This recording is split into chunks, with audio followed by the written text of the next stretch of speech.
Big boss ಮನೆಯೊಳಗೆ entry ಕೊಟ್ಟ ಮೇಲೆ ನಿಮ್ಮಲ್ಲಿ ನೀವು ಏನು ಚೇಂಜಸ್ನ ಕಂಡುಕೊಂಡಿದ್ದೀರಾ? ಚೇಂಜಸ್ ಅಂದರೆ ಆಚೆ ಬಂದಮೇಲೆ ಆ್ಯಕ್ಚುಲಿ ಸ್ವಲ್ಪ ಚಿಕ್ಕದನ್ನು ಸ್ವಲ್ಪ ರಿಯಲೈಸ್ ಮಾಡ್ತೀವಿ ವ್ಯಾಲ್ಯೂಸ್ನ. ಅಡುಗೆ ಮಾಡೋದು, ನಾನು ಮನೇಲಿ ಅಲ್ಲಿ ಚಪಾತಿ ಮಾಡ್ತಾಯಿದ್ದಿದ್ದು ಅದು ಇದೆಲ್ಲ. ಆಮೇಲೆ ಇಲ್ಲಿ ನಮ್ಮ ಮನೆಗೆ ಬಂದಾಗ ಸಡನ್ನಾಗಿ ನಾವು ಮಾತ್ರ ಫಸ್ಟು ಮಮ್ಮಿ ಏನು ರೆಡಿ ಆಗಿಲ್ಲ ಮಮ್ಮಿ, ಯಾಕೆ ಇದು ಮಾಡಿಲ್ಲ ಮಮ್ಮಿ, ಚಿಕನ್ ಮಾಡಿಲ್ಲ ಅಂತ.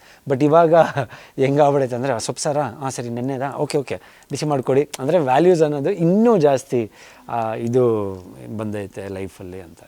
ಓಕೆ, ಇದು ತಮಾಷೆಗಾಗಿ ಏನಂದರೆ ಬಿಗ್ ಬಾಸ್ ಒಂದು ಪವರ್ ಕೊಟ್ಟರೆ ಅನುಷಾ ಮತ್ತು ಐಶ್ವರ್ಯನ ಸೇವ್ ಮಾಡೋದಿದ್ರೆ ಯಾರನ್ನ ಸೇವ್ ಮಾಡ್ತಾ ಇದ್ರಿ? ಅಪ್ಪ ಎಂಥ ಟಾಸ್ಕ್ ಕೊಟ್ಟಿದ್ದೀರ ಬಿಗ್ ಬಾಸ್, ನನಗೆ ಈ ಥರ ಟಾಸ್ಕ್ ಕೊಟ್ಟಿರಲ್ಲ, ಎಲ್ಲಿಂದ ಹುಡುಕಿದ್ರಿ ಇದು ಅಂತ ಗೊತ್ತಿಲ್ಲ. ಅದಕ್ಕೆ ಯಾರು ಪವರ್ ಕೊಟ್ಟರೆ ಚೂಸ್ ಮಾಡ್ತಾ ಇದ್ರಿ?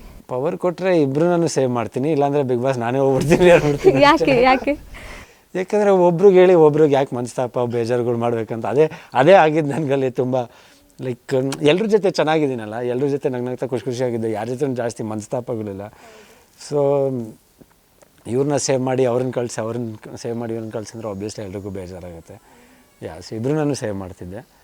ಬಟ್ ಆ ಪವರ್ ಅಂತ ಕೊಟ್ಟಾಗ ಬೋತ್ ಆಫ್ ದೆಮ್ ವೆರಿ, ನಂದು ಸ್ಟಾರ್ಟಿಂಗು ತುಂಬ ಐಶ್ವರ್ಯ ಜೊತೆ ಅವ್ರು ತುಂಬ ಕನೆಕ್ಟ್ ಆಗಿದ್ದೆ. ಆಮೇಲೆ ಇವರು ಅನುಷಾ ಅವ್ರ ಜೊತೆ ಕನೆಕ್ಟ್ ಆಗಿದೆ. So I think both have their own personality, both are very nice people in their own way. So ನನಗೂ ಅವ್ರ ಮೇಲೆ ಯಾವುದೇ ಥರ ಒಂದು ದ್ವೇಷ ಆಗಿರ್ಬೋದು ಇದಿಲ್ಲ. Good friends, very good friendship ನಮ್ಮ ಮಧ್ಯದಲ್ಲಿ. So it's nice. ಓಕೆ, ಸಾಕಷ್ಟು ಜನ ಅಭಿಮಾನಿಗಳು ನಿಮ್ಮಿಬ್ಬರ ಪೇರ್ ಅಂದರೆ ಧರ್ಮ ಮತ್ತು ಅನುಷಾ ಪೇರ್ನ ಸಿಕ್ಕಾಪಟ್ಟೆ ಜನ ಇಷ್ಟಪಟ್ಟಿದ್ದಾರೆ. ಅವ್ರು ಮದುವೆ ಆದ್ರೂ ಚೆನ್ನಾಗಿರುತ್ತೆ ಅನ್ನೋರು ಹೇಳಿದ್ದಾರೆ. ಸೊ ಅವ್ರಿಗೇನು ಹೇಳ್ತೀರಾ? ಆ ಪೇರ್ನ ಇಷ್ಟಪಟ್ಟಿದೆ ಅಂದರೆ ಆ್ಯಕ್ಚುಲಿ ಇಟ್ಸ್ ಅ ಕಾಂಪ್ಲಿಮೆಂಟ್. ಯಾಕಂದರೆ ಒಂದು ಸಿನಿಮಾನಲ್ಲಿ ನೀವು ನೋಡಿದಾಗ ಒಂದು ಪೇರ್ನ ಇಷ್ಟಪಡೋದು ಅವ್ರ ಪರ್ಫಾರ್ಮೆನ್ಸ್ ಆಗಿರ್ಬೋದು, ಅವ್ರ ಜೊತೆ ಒಡನಾಟ ಇರ್ಬೋದು, ಅದು ಆನ್ ಸ್ಕ್ರೀನ್ ಕೆಮಿಸ್ಟ್ರಿ ಅಂತ ಏನು ಕರಿತೀವಿ, ಐ ಥಿಂಕ್ ಆ ಜನ ಕೊಡೋದು. ನಾವೇ ಹೇಳ್ಕೊಳೋದು ನಾವು ಚೆನ್ನಾಗಿ ಕಾಣ್ತೀವಲ್ಲ ಸ್ಕ್ರೀನಲ್ಲಿ ಅಂತ ಜನ ಕೊಡೋದು, ಅದನ್ನು ನಾನು ನಿಜವಾಗ್ಲೂ ಪ್ರತಿಯೊಬ್ಬರಿಗೂ ಥ್ಯಾಂಕ್ಸ್ ಹೇಳ್ತೀನಿ. ಯಾಕಂದರೆ ಫ್ಯಾನ್ ಪೇಜಸ್ ಅಂತೂ ತುಂಬ ಬಂದ್ಬಿಡೈತೆ.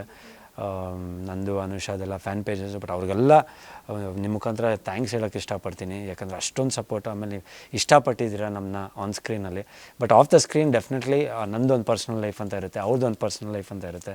So we are more like good friends. ಇವಾಗಲೂ ಒಳ್ಳೆ ಫ್ರೆಂಡ್ಸ್ ಆಗಿದ್ದೀವಿ, ಮುಂದೆನೂ ಒಳ್ಳೆ ಫ್ರೆಂಡ್ಸಾಗೇ ಇರ್ತೀವಿ, ಅದಂತೂ ಖಂಡಿತ. ಯಾಕಂದರೆ ಯಾವುದೇ ರೀತಿಯಲ್ಲಿ ಮದುವೆ ಅಂತೂ ನಮ್ಮ ಮಧ್ಯದಲ್ಲಿ ಆಗಲ್ಲ. We will be as good friends and both of us will be continue ಆ ಫ್ರೆಂಡ್ಶಿಪ್. ಇನ್ನೊಂದು ಜನ ನಮ್ಮನ್ನ ಆನ್ ಸ್ಕ್ರೀನ್ ನೋಡಬೇಕು ಅಂದರೆ ಖಂಡಿತ ಪ್ರೊಡ್ಯೂಸರ್ ಡೈರೆಕ್ಟರ್ಗಳು ಯಾರಾದರೂ ನಮ್ಮನ್ನ ಕಾಸ್ಟ್ ಮಾಡಿದ್ರೆ 100% ಕೆಲಸನೂ ಮಾಡ್ತೀವಿ ಜೊತೆಗೆ.